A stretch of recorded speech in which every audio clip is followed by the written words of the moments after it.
Hello.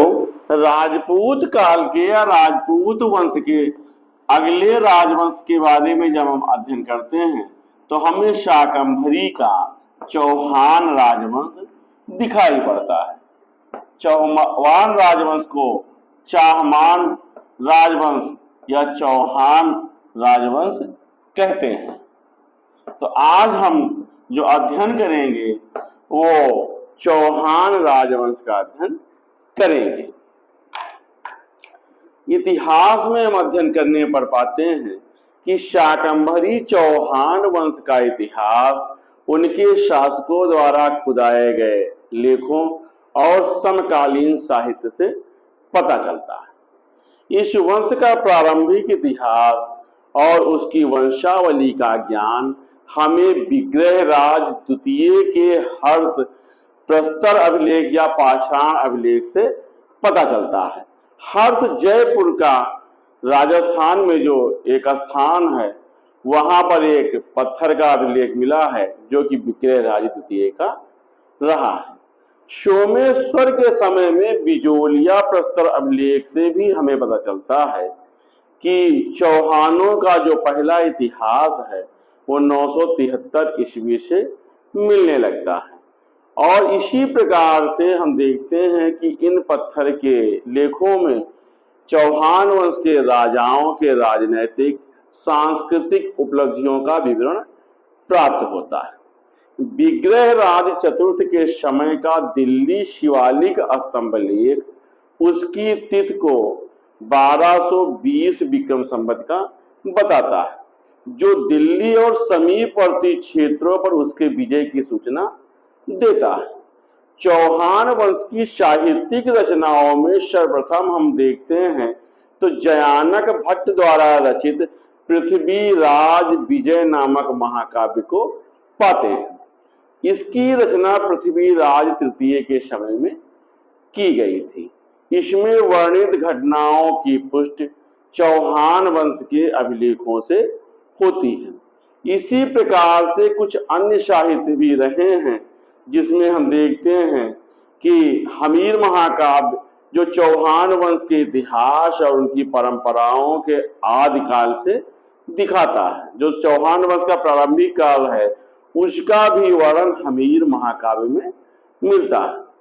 Prithviraj Raso में जो कि चंद्रवरदाई का एक महाकाव्य है, इसमें भी हमें चौहान और उनके समकालीन राजपूत वंशों के इतिहास की जानकारी प्राप्त होती है। इसी प्रकार से विसल देव रासों से भी हमें चौहान वंश की जानकारी मिलती है। हम देखते हैं तो पाते हैं भारतीय इतिहास में 11वीं और 12वीं के समकालीन मुसलमान लेखकों के विवरण में भी चौहान वंश के बारे में जानकारी मिलती है, जिसमें कि अलबर्नी, उल्वी, हसन निजामी, मिनहाजुद्दीन और फरिश्ता के साहित्य रखे गए हैं। इनके विवरण से हमें चौहान और तत्कालीन तुर्कों के बीच के जो संघर्ष होते हैं उसके बारे में जानकारी मिलती है। इनके साहित्य में लेखक के द्वारा पूर्व मध्य युगीय समाज और संस्कृति का भी जो अध्ययन मिलता है या अध्ययन किया जाता है, हमें उसके बारे में भी जानकारी मिलती है।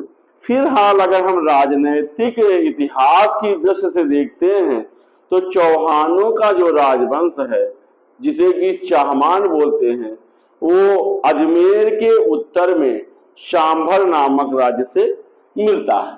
तो जो इनका सबसे पहला इतिहास मिलता है वो सांभर से मिलता है जो कि अजमेर में है, अजमेर जो कि राजस्थान में है, और इसको शाकंभरी भी बोलते हैं। इस वंश के प्रारंभिक नरेश जो है कन्नौज के प्रतिहार शासकों के सामंत रहते हैं, लेकिन 10वीं शताब्दी के मध्य इस वंश के सिंहराज जो कि प्रतिहारों का सामंत रहता है उसके द्वारा विद्रोह का बिगुल बजाया जाता है और अपनी स्वतंत्रता घोषित कर दी जाती है।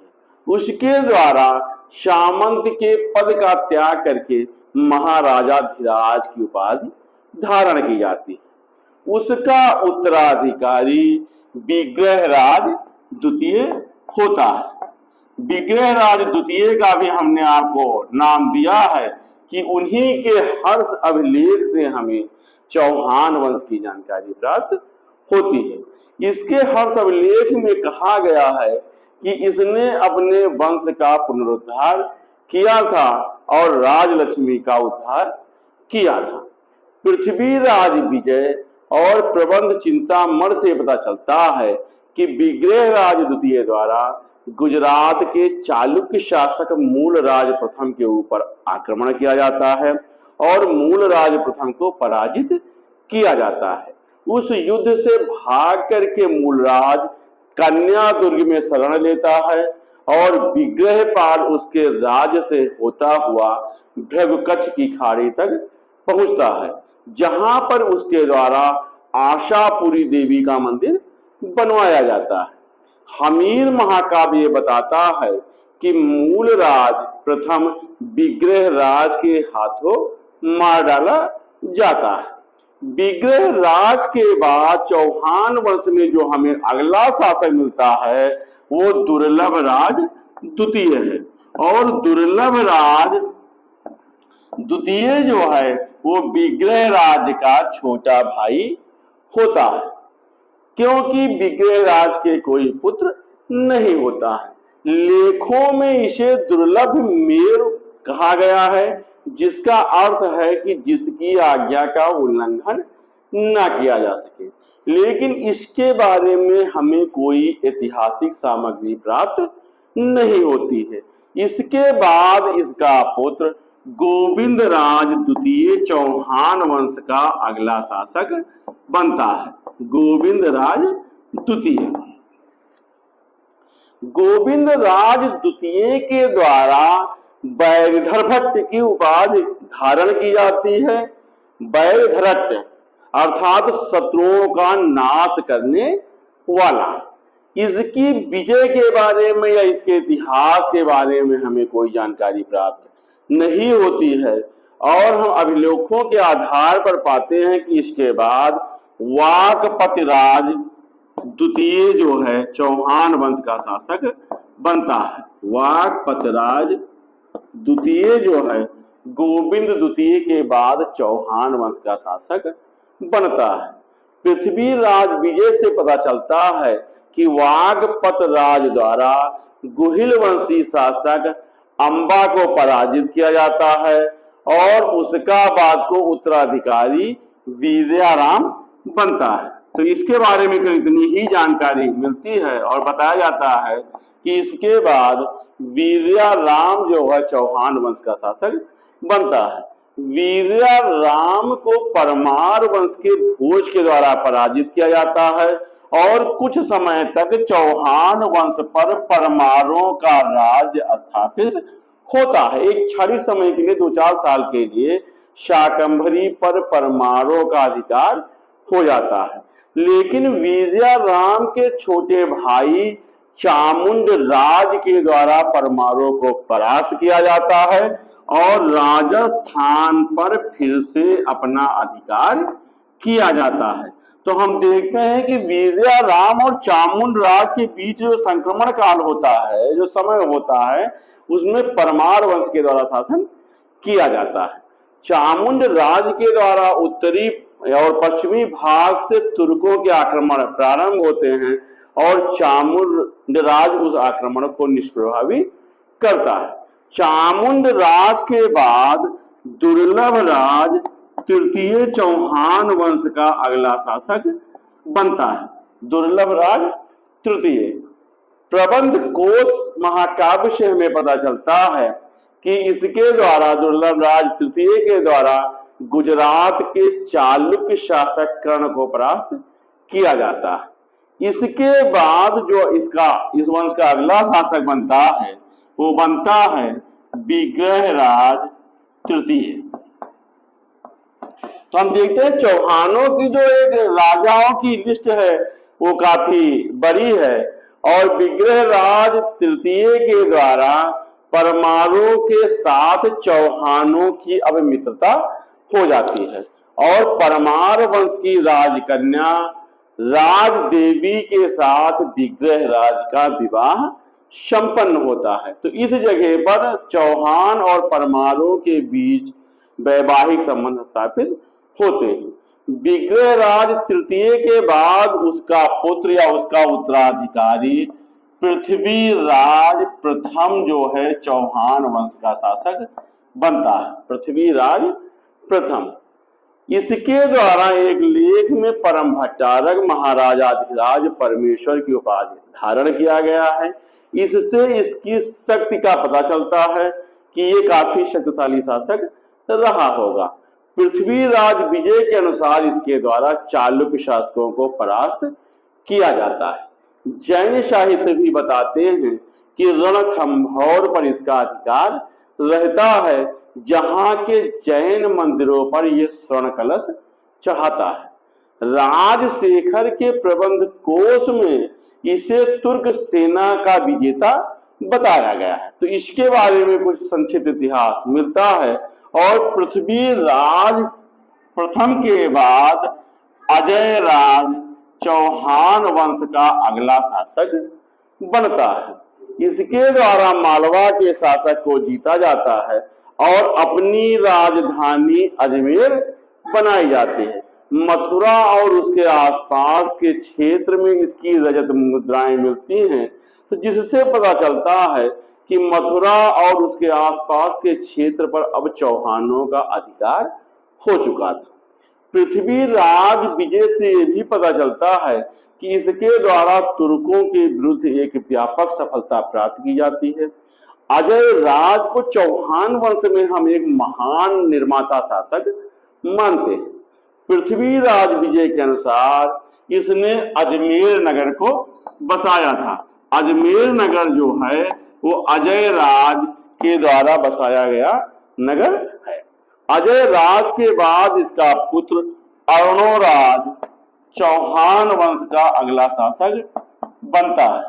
अर्णोराज, जिसके द्वारा 1130 ईस्वी से 1150 ईस्वी तक शासन किया जाता है। लेखों में इसे महाराजाधिराज परमेश्वर परम भट्टारक की उपाधि दी गई है। इससे पता चलता है कि एक शक्तिशाली शासक रहा है। पृथ्वीराज विजय से पता चलता है कि इसने अजमेर पर आक्रमण करने वाले तुर्क शासकों को पराजित किया था और उनकी विशाल सेना का संहार किया था।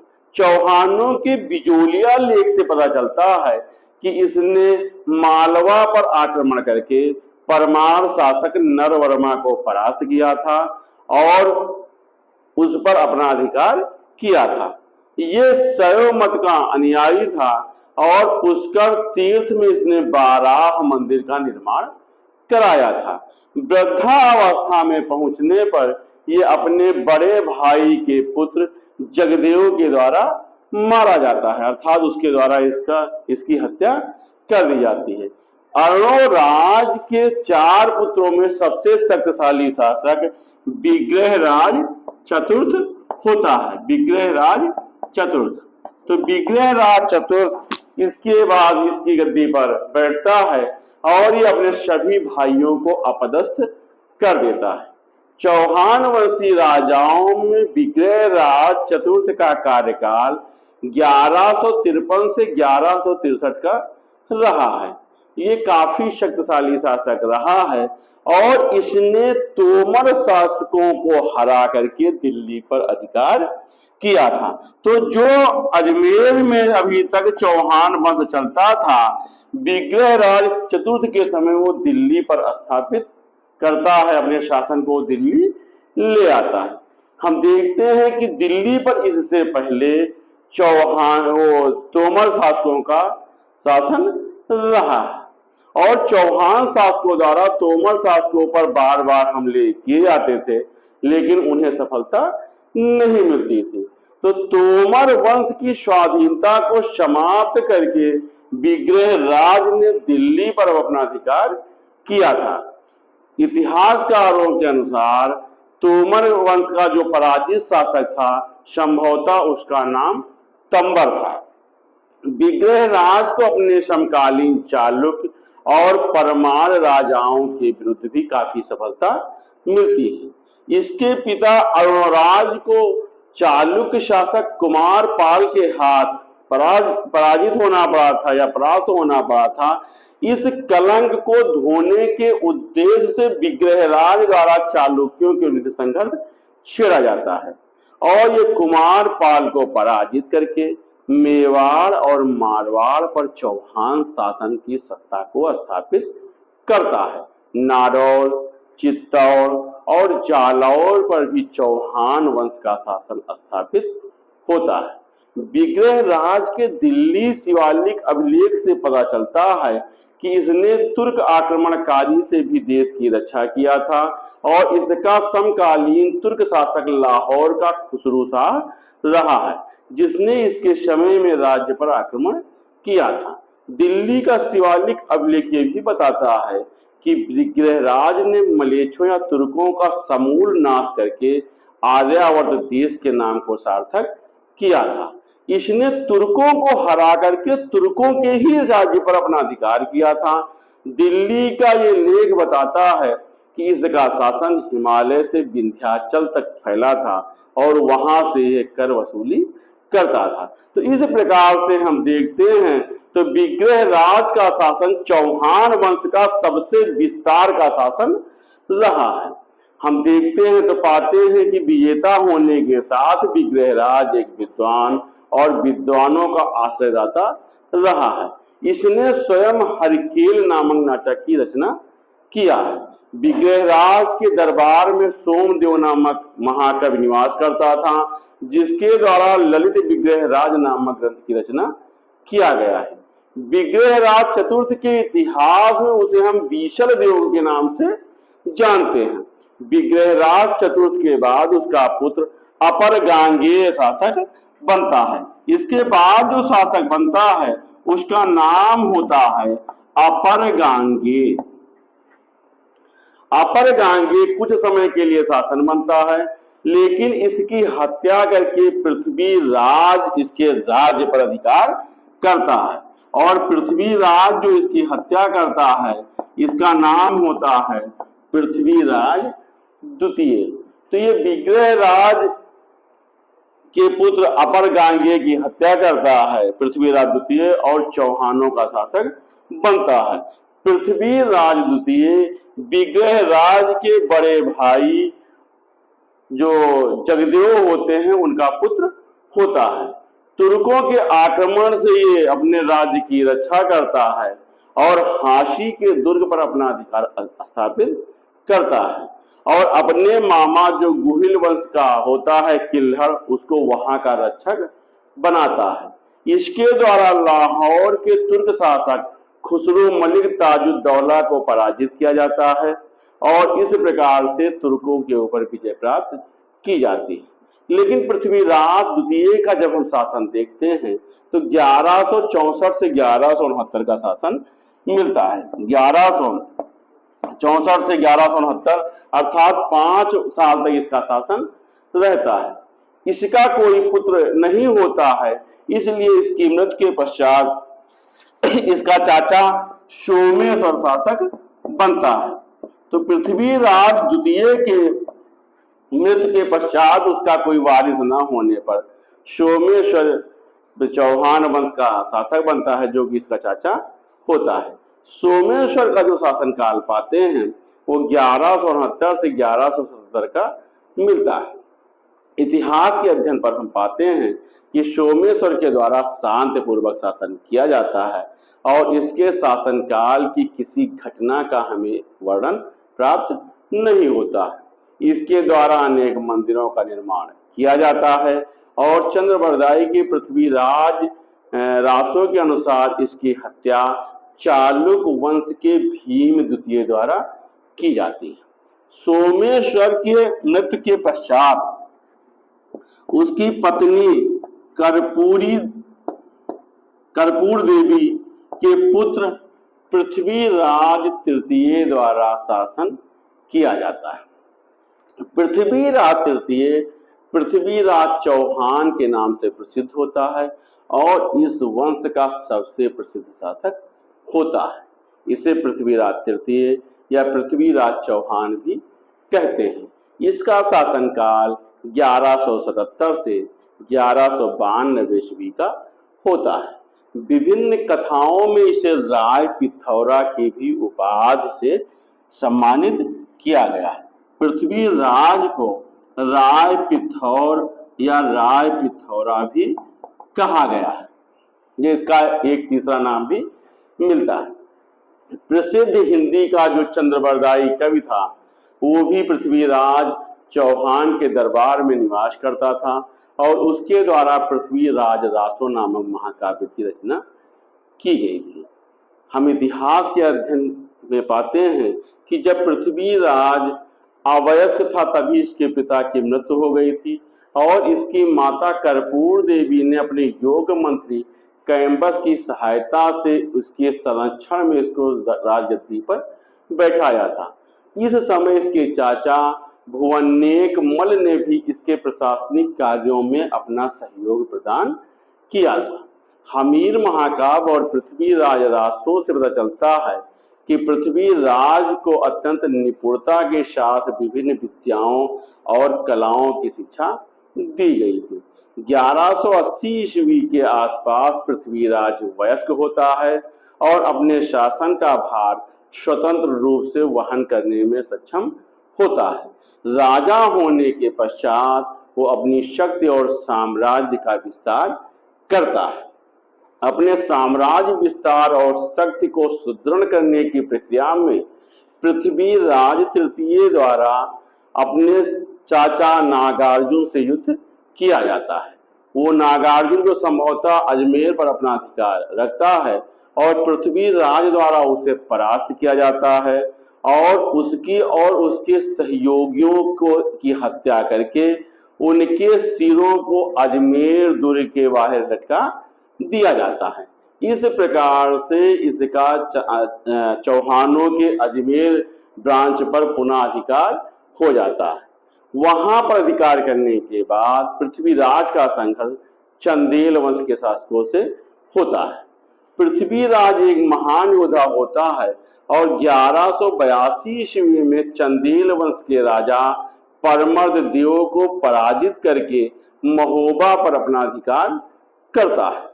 पृथ्वीराज रासो बताता है कि पृथ्वीराज विजय करते हुए कालिंजर के प्रसिद्ध दुर्ग पर भी अपना घेरा डालता है और वहां पर चंदेल शासक परिमर्द पकड़ा जाता है।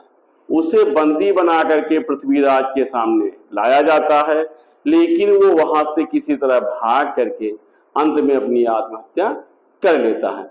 तो इससे पता चलता है कि महोबा के साथ भी इसका युद्ध होता है और महोबा के युद्ध में गहरवाल शासक जयचंद्र के द्वारा चंदेल शासक परमर्द की सहायता की जाती है और जयचंद्र के द्वारा आल्हा और उदल नामक बनाफरो सरदारों को भी चंदेल नरेश की सहायता के लिए भेजा जाता है। लेकिन पृथ्वीराज द्वारा इन बनाफर सरदारों को भी करारी मात दी जाती है। पृथ्वीराज का मदनपुर का लेख जो कि 1182 ईस्वी का है, वो जेजाक भुक्त प्रांत अर्थात बुंदेलखंड पर चौहान वंश की शासन की बात को स्वीकार करता है।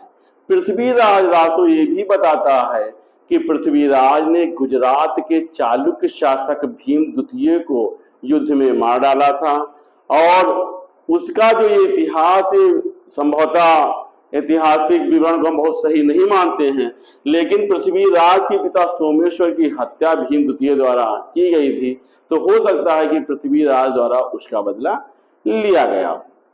इसी प्रकार से पृथ्वीराज रासो ये भी बताता है कि जयचंद्र की पुत्री संयोगिता का अपहरण करके पृथ्वीराज के द्वारा उसके साथ विवाह किया जाता था, जिसके कारण गहरवाल शासक जयचंद्र से उसका विरोध हो जाता है और यही एक ऐसा विरोध होता है जो पृथ्वीराज की मृत्यु और उसकी पराजय का कारण बनता है। यदि पृथ्वीराज की जयचंद्र से शत्रुता न हुई होती तो तराण की द्वितीय युद्ध में पृथ्वीराज कतई परास्त नहीं होता और भारत पर मुगलों की सत्ता स्थापित न होती। तो हम देखते हैं कि इसी के कारण जयचंद्र के द्वारा पृथ्वीराज की सहायता नहीं की जाती है। और इसी जगह पर हम ये भी देखते हैं कि पृथ्वीराज द्वारा घोर अदूरदर्शिता का परिचय दिया जाता है, क्योंकि वो गौरी की भागती हुई सेना को पीछा नहीं करता है और उनको भागने देता है, अर्थात उनको वापस जाने देता है। मिनहाजुद्दीन जो कि एक मुस्लिम लेखक है, उसने बताया है कि पराजित होने के बाद गौरी की सेना को बिना कष्ट के भाग जाने देना ये पृथ्वीराज की भयानक भूल होती है। चौहानों द्वारा उसकी सेना को परेशान नहीं किया जाता है और इस युद्ध में विजय के पश्चात पृथ्वीराज अपनी राजधानी में आकर के रंगरलियां मनाता है और उसमें व्यस्त हो जाता है। इसी उदासीनता का घातक परिणाम होता है और गौरी अपनी शक्ति को पुनः सुदृढ़ करके दूसरी बार अधिक शक्ति और भयंकरता के साथ तराइन पर आक्रमण करता है।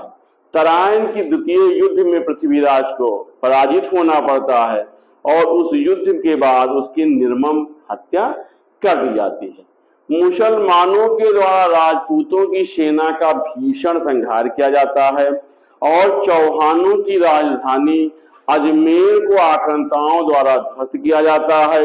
यहाँ के निवासियों को मौत के घाट उतारा जाता है। मुस्लिम सेनाओं द्वारा चौहान राज, उनके जितने भी प्रमुख नगर होते हैं उन सब पर अपना अधिकार किया जाता है।